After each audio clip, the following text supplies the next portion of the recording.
વચન કહે છે કે સર્વ નામોમાં શ્રેષ્ઠ એવું નામ અમને આપવામાં આવ્યું છે.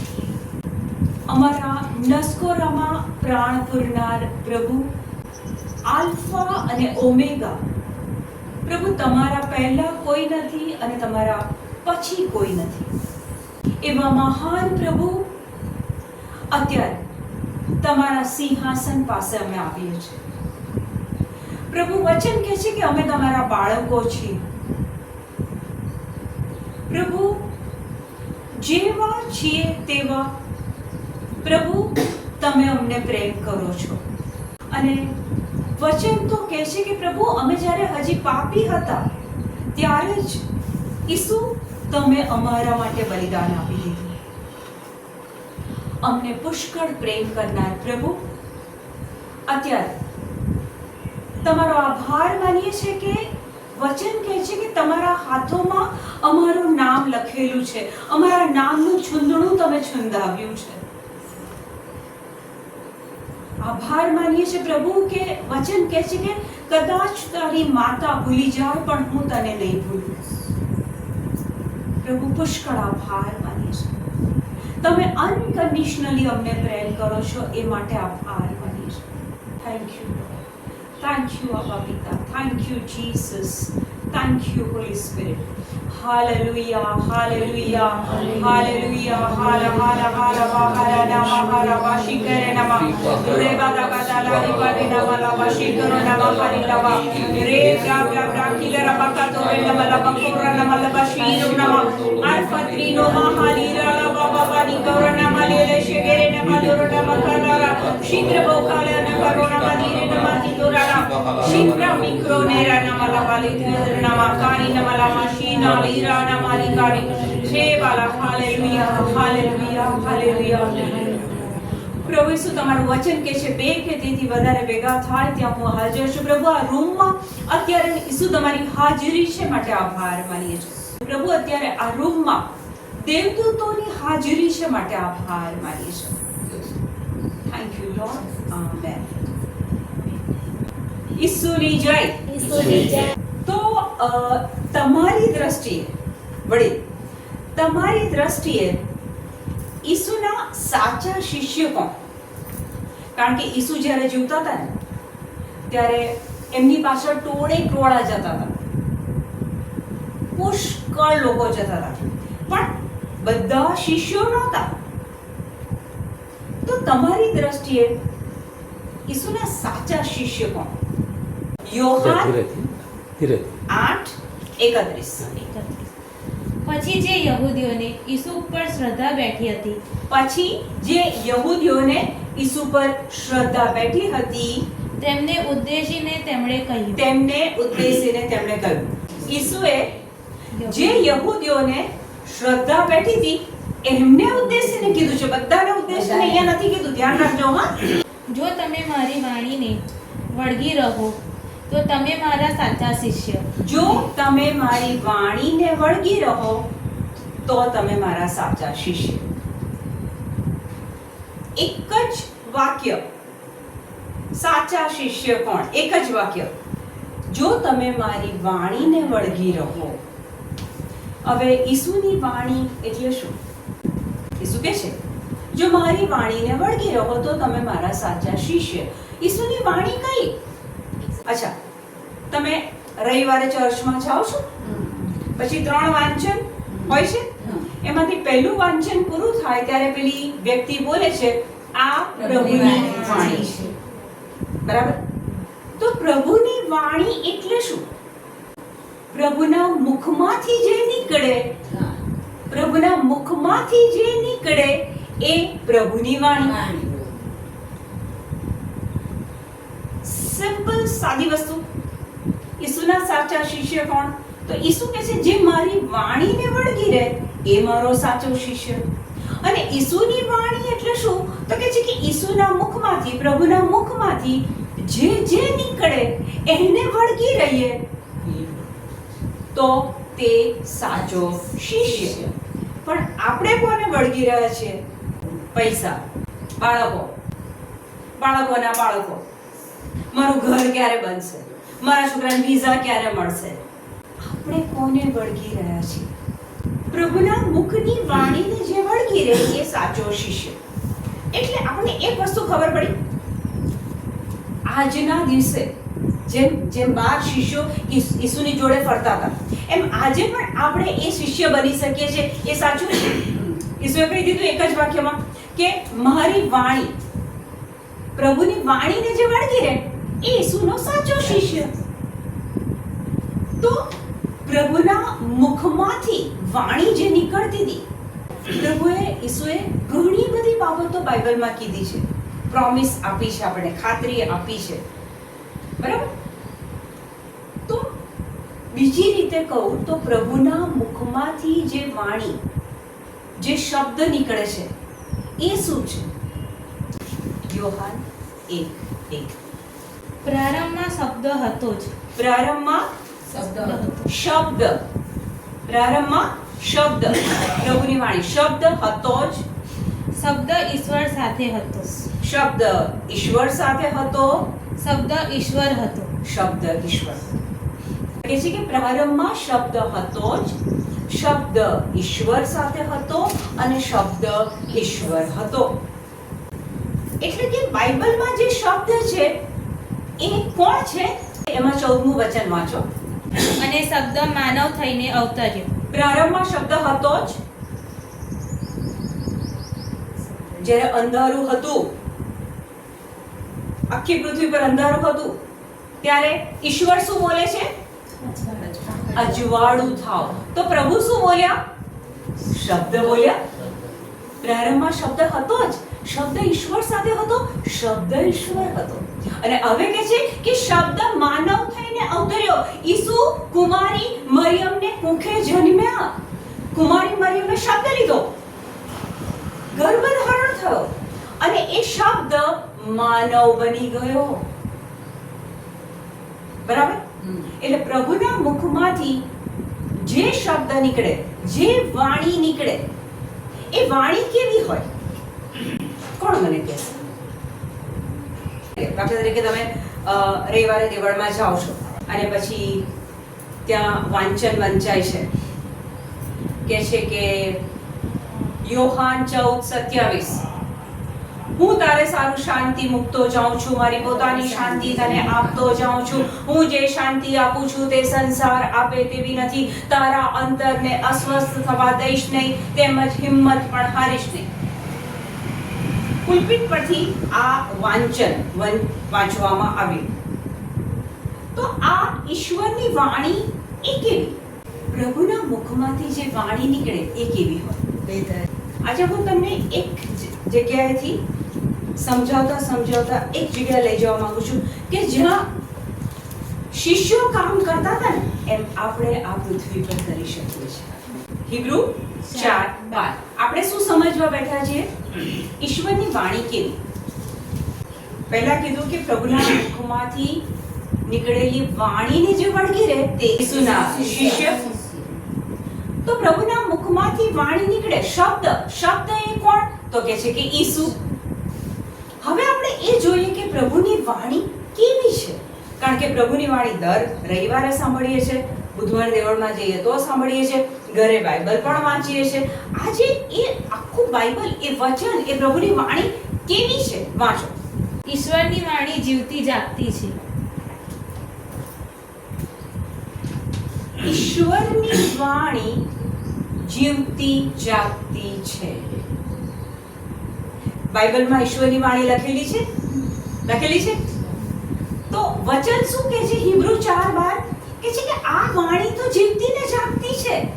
આપણે શું સમજીએ છીએ કે આ પ્રિન્ટેડ ચોપડી છે, સાહિત્ય પ્રકાશનમાં પ્રિન્ટ થાય છે અને આપણે ઘરે લાવીએ છીએ. પણ વચન કહે છે, હું નથી કહેતી, વચન કહે છે કે આ વાણી કેવી છે?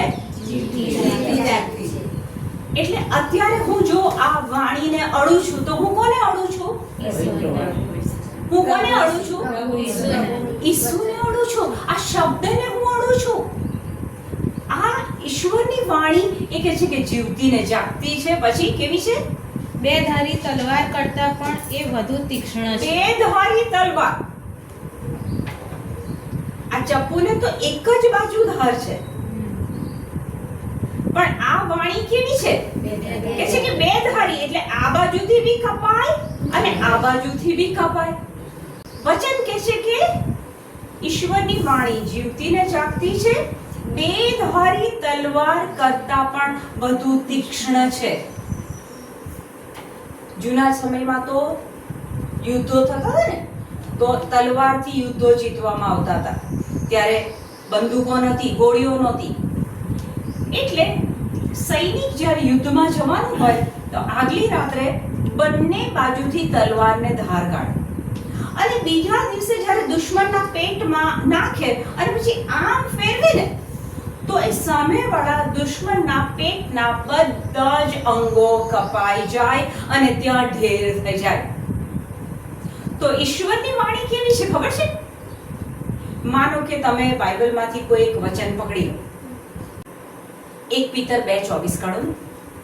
આપણા પાપો પોતાની જાત ઉપર લઈને તેઓ વધસ્તંભે ચડી ગયા હતા. આપણા પાપો પોતાની જાત ઉપર લઈને પ્રભુ ઈસુ પોતે આપણા આખી માનવ જાતના પાપો પોતાના શરીરમાં લઈને એ વધસ્તંભે ચડી ગયા. પછી જેથી આપણે પાપ પૂરતા મરી જઈએ અને ધર્મ માટે જીવીએ.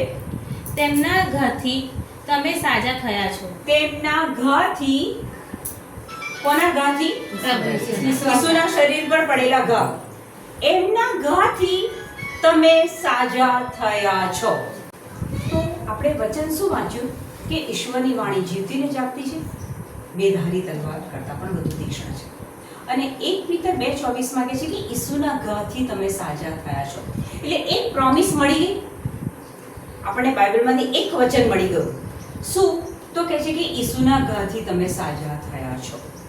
ઓકે, હવે શક્ય છે કે કોઈને low BP, high BP, diabetes, cholesterol, arthritis, કમરનો દુખાવો, ઢીંચણનો દુખાવો, કોઈ પણ બીમારી હોઈ શકે છે.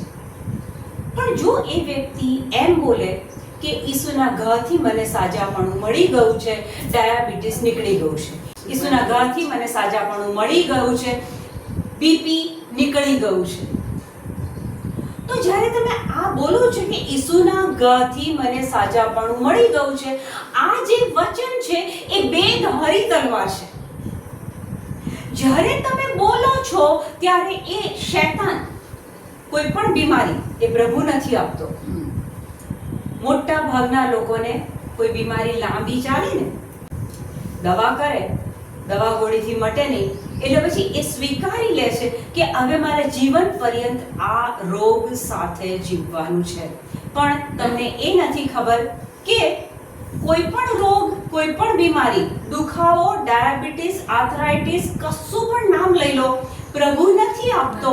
યોહાન 10:10 માં કહે છે કે ચોરી કરવા, કતલ કરવા અને નાશ કરવા આવે છે. એ ચોર કોણ? શૈતાન. ડોક્ટર પાસે જાઓ એટલે ડોક્ટર એક રિપોર્ટ આપી દે તમને કે તમને આ થયું છે. બીપી ની ગોળી તો કે હવે જીવનભર લેવી પડશે. ડાયાબિટીસ ની ગોળી તો કે છે કે જીવનના છેલ્લા શ્વાસ સુધી લેવી પડશે. વચન કહે છે કે ઈસુના ઘાથી તમે સાજા થયા છો. હવે આ યુદ્ધ થયું કે નહીં? આપણું અને શૈતાન વચ્ચે જો તમે સમજો તો જો બે ધારી તલવાર, ઈસુના ઘાથી મને સાજાપણું મળી ગયું છે, આ તલવાર આપણા હાથમાં આવી ગઈ. પ્રભુનું વચન બે ધારી તલવાર છે. જો તમે આ વચન દિવસ રાત રટો છો તો એ બે ધારી તલવાર પેલા ડાયાબિટીસના ચિહ્નો કે ઢીંચણના દુખાવાના ચિહ્નો કે કમરનો દુખાવો, એ બધાને આ બે ધારી તલવારથી આપણે કાઢી શકીએ છીએ, કાપી શકીએ છીએ. ડોક્ટર તમને કેબિનમાં એક રિપોર્ટ આપી દે, સોનોગ્રાફી કરી અને પછી કીધું કે એ વ્યક્તિને કેન્સર છે. એટલે કેબિનમાંથી બહાર નીકળ્યા પછી સૌથી પહેલું આપણું કામ 10 આપણા કુટુંબીજનોને ફોન કરીને કહેવાનું કે ડોક્ટરે આ રિપોર્ટ આપ્યો છે. તમે જ્યારે આ 10 જણની જોડે વાત કરો છો ત્યારે પેલો ગુલાબના છોડની અંદર જેમ તમે ખાતર અને પાણી નાખો અને એનો વિકાસ થાય, એમ તમે જેટલા લોકોની આગળ આ મોં ખોલીને બોલો છો એટલી વાર તમે એ રોગને ખાતર અને પાડી નાખો છો. એની જગ્યાએ જો તાત્કાલિકમાં બોલવા માંડો કે આ રિપોર્ટ ખોટો છે, ઈસુના ઘાથી આ વ્યક્તિને સાજાપણું મળી ગયું છે, તો ત્યાં એ વચન બેધરી તલવારનું કામ કરશે. શબ્દ માનવ થઈને અવતર્યો. આ શબ્દની અંદર એ જીવતો જાગતો પ્રભુ છે. ઈશ્વરની વાણી જીવતી ને જાગતી છે. જો વ્યક્તિ એ વચન દિવસ રાત બોલે છે તો એના જીવનમાં પ્રભુ કામ કરી શકે છે. એ વચન કામ કરે છે. પ્રભુ કહે છે કે તું જન્મીને બેટા એ પહેલા હું સ્વર્ગ છોડીને નીચે આવ્યો અને મેં મારા ક્રૂસ પરના બલિદાનમાં મારા શરીર પર જે ઘા પડ્યા અને સોળ પડ્યા એની અંદર મેં તમારા ડાયાબિટીસ, આર્થરાઇટિસ, કેન્સર, જે બી ડોક્ટરના જે બી રિપોર્ટના નામ ત્યાં મૂકી દો, બધું જ ઈસુએ ક્રૂસ ઉપર એ દિવસે લઈ લીધું છે. તો પછી તમને એક પ્રશ્ન થશે કે જો એ દિવસે લઈ લીધું છે તો આજે કેમ મને કમરનો દુખાવો થાય છે, કે આજે મને કેમ ઢીચણનો દુખાવો થાય છે? આ પ્રશ્ન આપણને સ્વાભાવિક રીતે થાય કે નહીં? આ પૃથ્વી પર ચાલે છે. ઈસુની એકવાર કસોટી થયેલી અને પેલો શૈતાન કહે છે મારે પગે પડ, હું તને કહે છે કે આજો દુનિયાના બધા રાજ્યો આપી દઈશ. એટલે કે પૃથ્વી પર તો શૈતાનનું રાજ છે. વચન પણ કહે છે યોહાન 10:10 ચોર ચોરી કરવા, કતલ કરવા અને નાશ કરવા આવે છે. કોઈ વ્યક્તિને એટલી ભયંકર બીમારી થઈ જાય ને કે રહેતા રહેતા રહેતા પ્રભુ પરની શ્રદ્ધા ઉઠી જાય છે અને ત્યાં શૈતાન ફાવી જાય. પણ જો આપણે સતેજ હોઈએ, આટલા નાના બાળકોને પણ જો આ સત્ય શીખવાડવામાં આવે કે જો તું વચન બોલીશ તો એ વચન જીવતું ને જાગતું છે, બેધારી તલવાર છે. તું બોલીશ તો એ ઢીંચણનો દુખાવો કપાઈ જશે. તું એ બોલીશ, કિડનીના પ્રશ્નો ત્યાં કપાઈ જશે. પ્રાર્થના કરવાની સાચી રીત છે વચન પકડો અને બોલો. બાઇબલનું એક પણ વચન ફેલ નથી જતું. એ બાઇબલનું વચન, પ્રભુના મુખમાંથી નીકળેલી વાણી એ કેવી? આપણે હમણાં તો જોયું કે જીવતી ને જાગતી, બેધારી તલવાર કરતાં પણ વધુ તીક્ષ્ણ. ઓકે, હજી એક વચન તમને બતાવું. યોહાન 6:63 કાઢો. આજથી તમે જ્યારે બાઇબલ વાંચવા બેસો, ઘરે જાઓ અને પહેલું તો તમે જ્યારે બાઇબલ ઘરે જઈને હાથમાં પકડો ત્યારે તમને એ અહેસાસ થશે કે શબ્દ એટલે ઈસુ પોતે છે. પ્રભુની વાણી તો કે કેવી? તો કે બેધારી તલવાર, જીવતી ને જાગતી. હજુ તમને એક સ્ટેપ આગળ લઈ જાઓ કે જ્યારે વાંચશો ત્યારે તમને ખબર પડશે કે વચન કેવું છે. વાંચો યોહાન 6:63. જીવન આપનાર તો ઈશ્વરનો પ્રાણ છે. જીવન આપનાર તો ઈશ્વરનો પ્રાણ છે. નર્યો માટીનો માનવી કશા કામનો નથી. નર્યો માટીનો માનવી કશા કામનો નથી.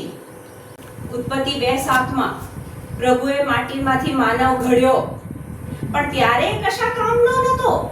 પછી પ્રભુએ શું કર્યું? એના નસકોરામાં પ્રાણ ફૂંક્યો. ઉત્પત્તિ 2:7 કહે છે માટીમાંથી માનવ બનાવ્યો અને પછી એના નસકોરામાં પ્રાણ પૂર્યો, ત્યારે એનામાં જીવન આવ્યું. એટલે કે જો પ્રાણ ના હોય તો માણસ કેવો કહેવાય? પછી માણસ નહીં. પછી આપણે શું શબ્દ વાપરીએ છીએ? ડેડ બોડી ક્યારે કાઢશો? કેટલા વાગે લઈ જશો? પછી એ વ્યક્તિનું નામ જતું રહે છે.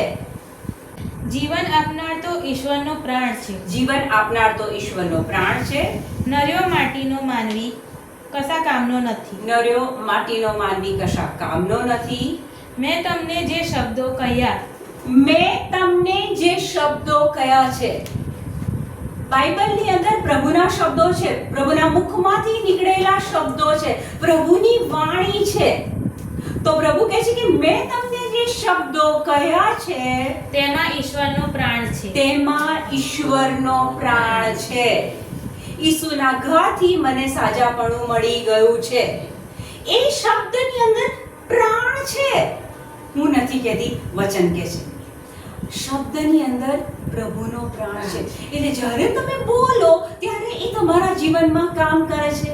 તે જીવન આપનાર છે. અને તે જીવન આપનાર છે.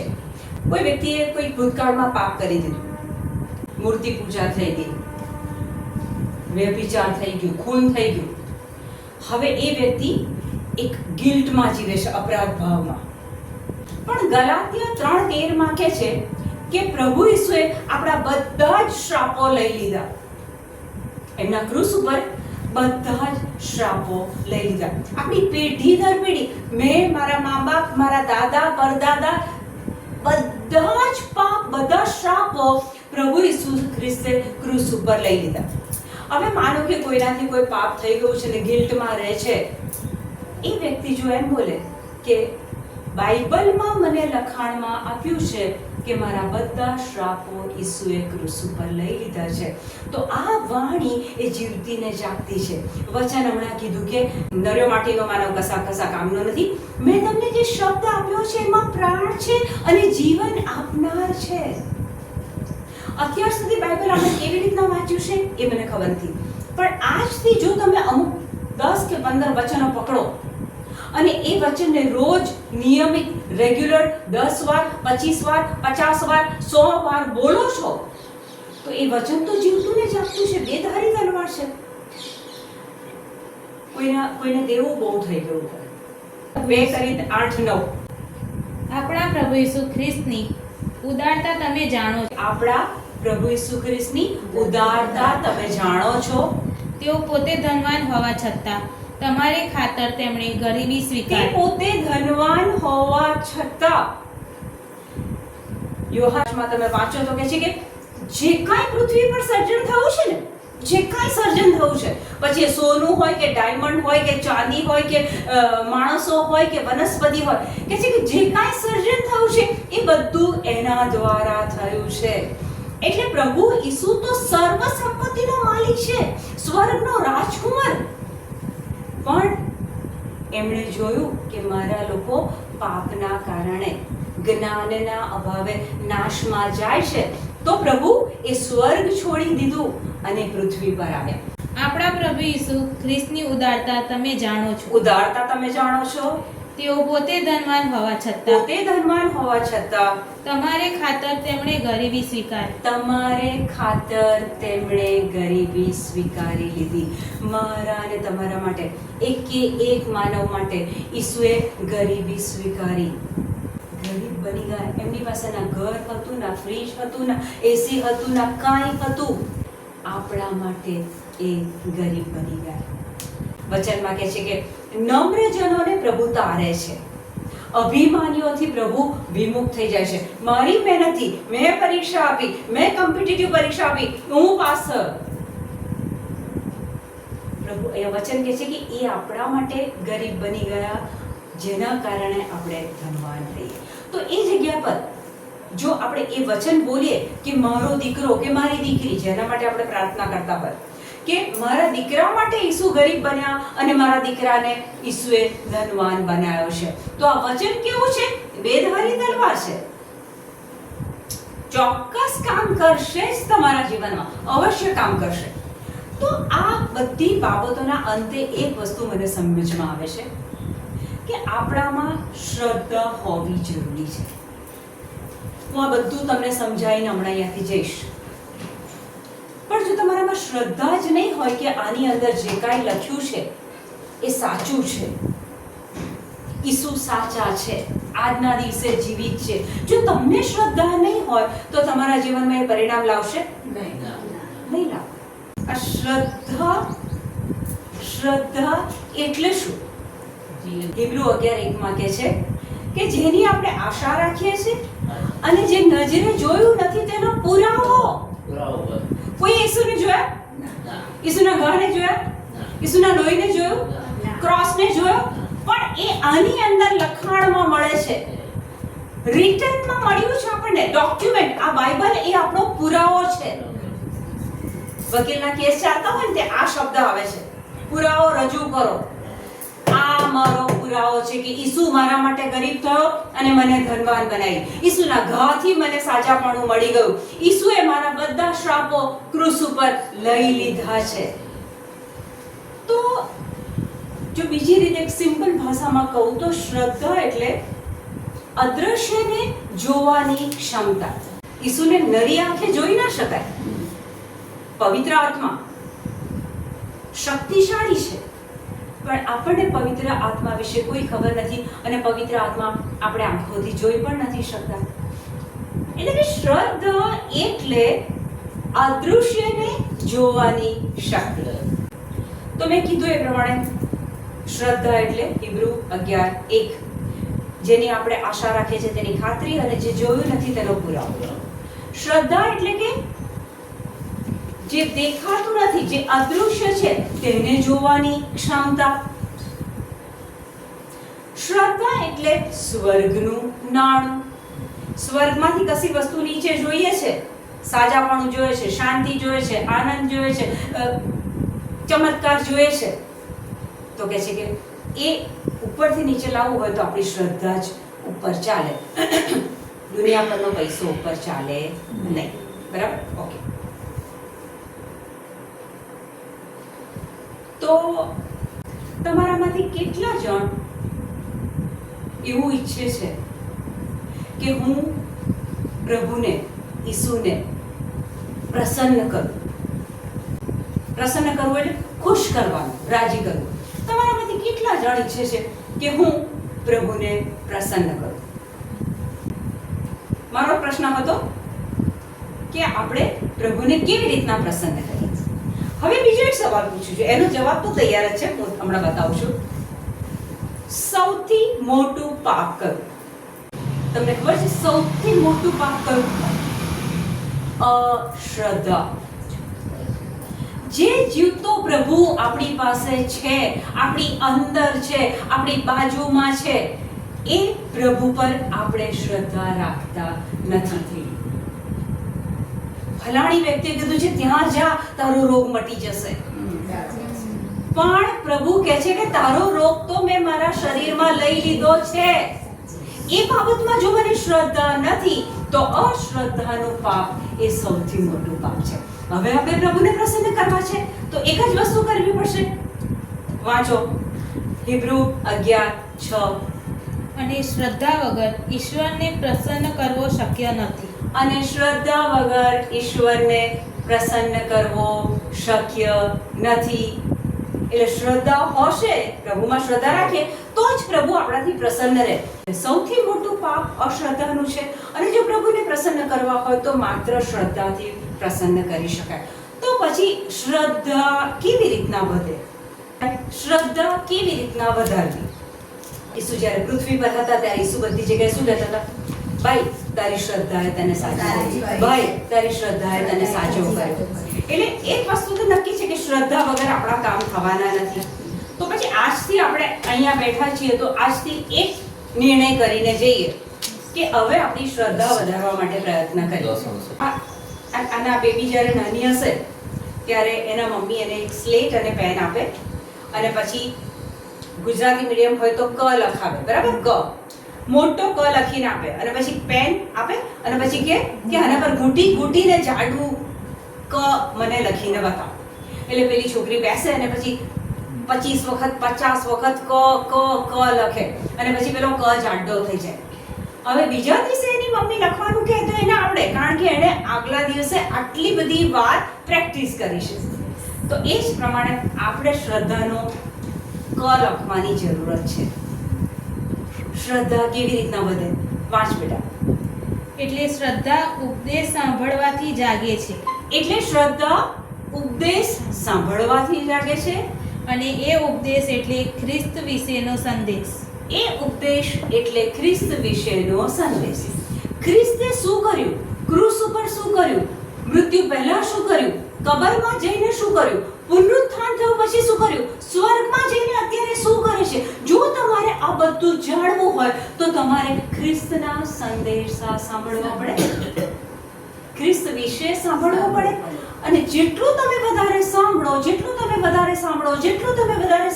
એટલી શ્રદ્ધા વધે.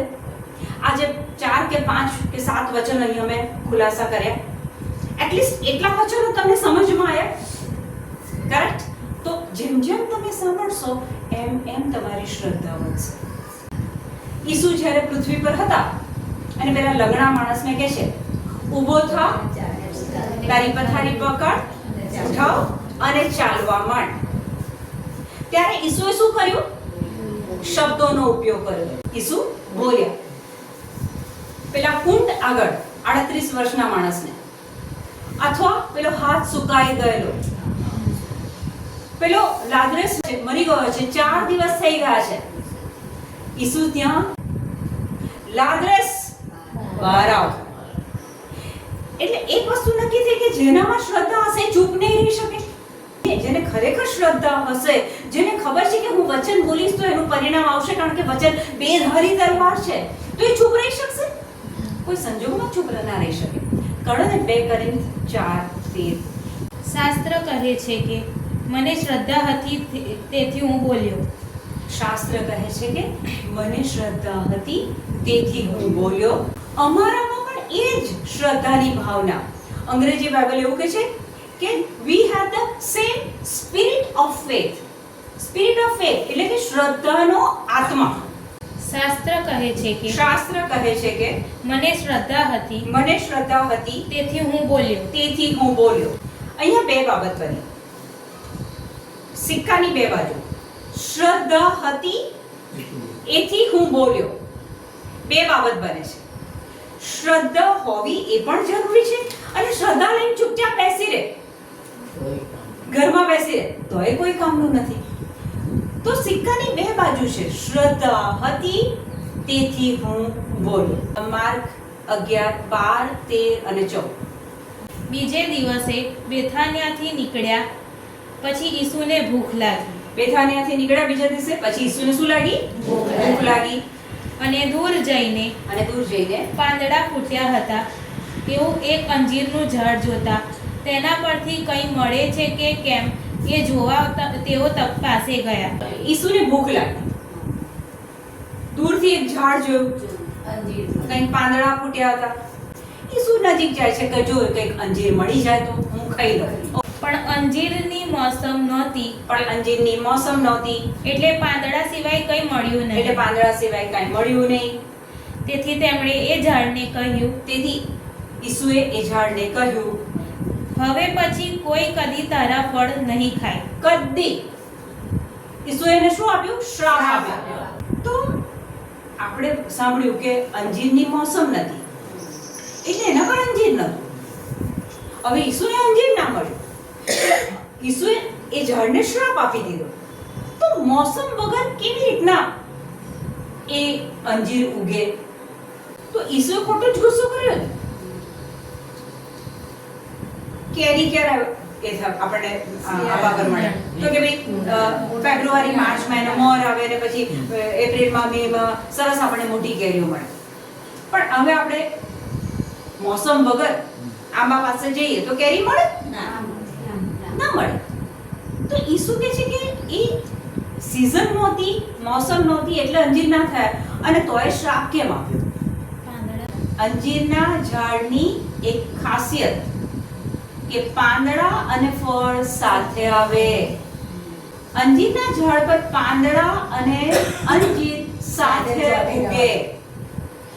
આ ઝાડે ખાલી પાંદડા ઉગાડ્યા હતા અને અંજીર ઉગાડ્યું નહોતું, અને ત્યાં પ્રભુ એને શ્રાપ આપે છે, આજ પછી તારા પર કોઈ દિવસ ફળ નહીં. એટલે પછી એ તો ઝાડ તો સુકાઈ જાય છે. હા, ત્યાં 20 થી વાંચવાનું શરૂ કરો. બીજે દિવસે પરોઢિયે ત્યાં થઈને જતા તેઓએ જોયું તો અંજીરનું ઝાડ ઠેઠ મૂળમાંથી સુકાઈ ગયું હતું. બીજે દિવસે શિષ્યો સાથે ઈસુ જ્યારે જતા હતા તો એ ઝાડ આખું મૂળમાંથી સુકાઈ ગયું. સાંજે તો એને શ્રાપ આપ્યો છે જી, અને સવારે તો આખું ઝાડ મૂળમાંથી સુકાઈ ગયું. તમારામાંથી કેટલા જણ મને એમ કહેશે કે ઝાડની જો સુકાવાની પ્રક્રિયા શરૂ થાય તો ઝાડ ઉપરથી પહેલા સુકાય કે મૂળમાંથી પહેલા સુકાય? ઝાડને જો સુકાવાની શરૂઆત થાય, આજ પછી ઓબ્ઝર્વ કરજો, ઝાડ પહેલા ઉપરથી સુકાય, સુકાતું મૂળ તો છેલ્લે સુકાય. જો અડધું સુકાયું હોય ને વળી એને લાલન પાલન મળે તો એ તો પાછું જીવતું થઈ જાય, કેમ કે એ નીચેથી ઉગે છે. પણ અહીંયા તમે જુઓ કે વર્ણનમાં કહે છે ઝાડ તો મૂળમાંથી સુકાઈ ગયો, ઉગવાના કોઈ ચાન્સીસ જ નથી હવે. ઈસુ જ્યારે બોલે તો જે સામાન્ય રીતે બાબતો બનતી હોય એનાથી કંઈક અધિક આગળ થઈ જાય. શ્રાપ આપ્યો, પહેલું મૂળ સુકાઈ ગયું, હવે કઈથી ઉગીશ? મૂળ સુકાઈ ગયું. પિતરને યાદ આવ્યું અને તેણે ઈસુને કહ્યું, ગુરુજી જુઓ, આપે જે અંજીરના ઝાડને શાપ આપ્યો હતો તે સુકાઈ ગયો. આપે અંજીરના ઝાડને જે શ્રાપ આપ્યો હતો એ તો સુકાઈ ગયું. ઈસુએ જવાબમાં તેઓને કહ્યું. હવે ઈસુ તમને કહે છે, હા સાંભળજો, તમારું નામ મૂકી દેજો ત્યાં. ઈસુએ તેઓને જવાબમાં કહ્યું, ઈશ્વર ઉપર શ્રદ્ધા રાખો. હું તમને ખાતરીથી કહું છું કે જો કોઈ આ પર્વતને કહે કે ઉઠ અને પડ દરિયામાં, અને જો તેના હૈયામાં શંકા ન હોય,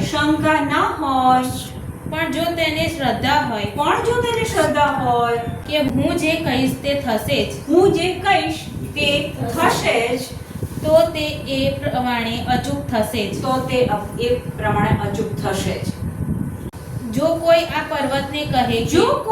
પર્વતને કહે કે ઉઠ અને દરિયામાં પડ, તો અહીંયા હિમાલય પર્વતની વાત છે નહીં, તો કયા પર્વતની વાત છે?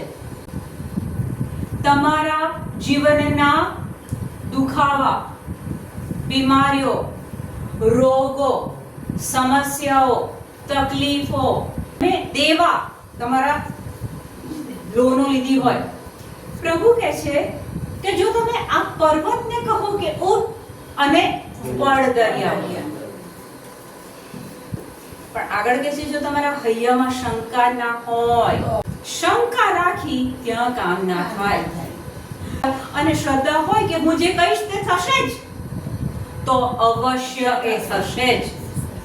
તો આપણે આગળ 2 Corinth 4:13 જોયું કે અમને શ્રદ્ધા હતી તેથી અમે બોલ્યા.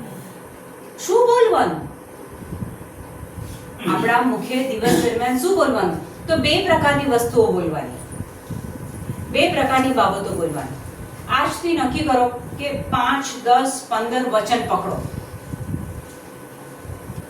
ઈસુના ઘાથી મને સાજાપણું મળી ગયું છે, મારા શ્રાપો પ્રભુએ લઈ લીધા છે, મારા પાપો ઈસુએ માફ કરી લીધા છે.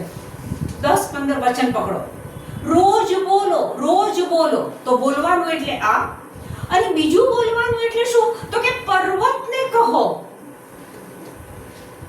આપણે જનરલી શું કરીએ છીએ ખબર છે? પર્વત વિશે બોલીએ છીએ,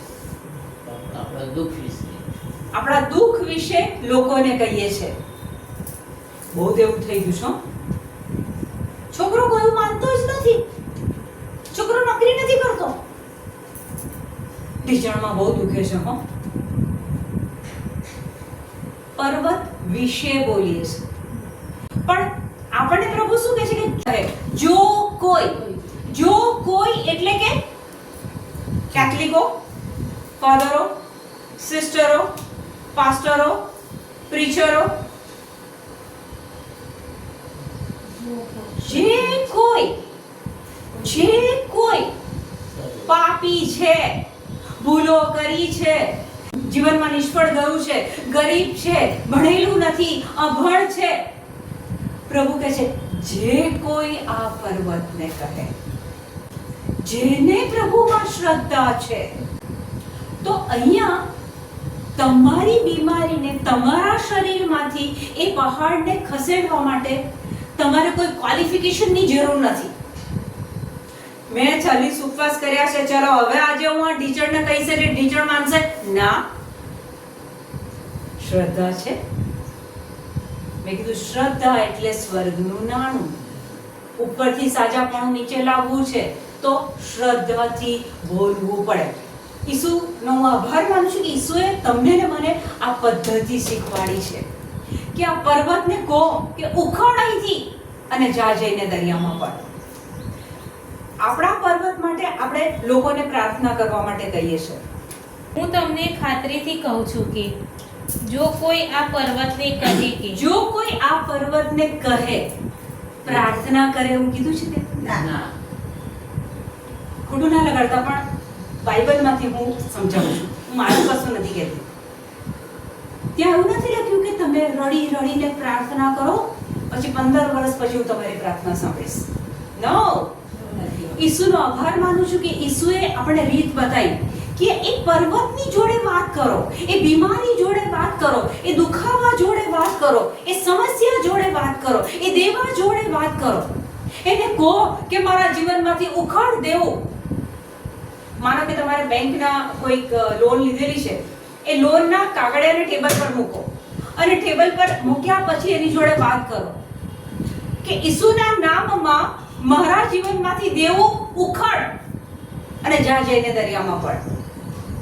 મને તો જ્યારે કોઈ લોકોએ પહેલી વાર આ મને આવું સાંભળવામાં મળ્યું ને, તો મેં અમારા હસબન્ડ બેઠા છે, મને ઘરના કોઈ કામમાં હું વધારે ટાઈમ નથી આપતી. મારું રસોઈ પતે એટલે બાઇબલ પકડી લઉં, ઘરનું કામ પતે એટલે બાઇબલ પકડી લઉં. મને ખબર પડવા માંડી કે બીમારી હોય તો રડવાનું નહીં, બીમારી હોય તો કોઈને પ્રાર્થના માટે કહેવાની જરૂર નથી.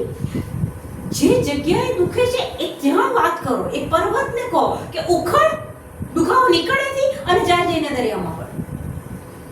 અને આ તમને સાચું લાગશે, આ અમે લોકો પછી રોજિંદા જીવનમાં કરવા માંડ્યા છીએ.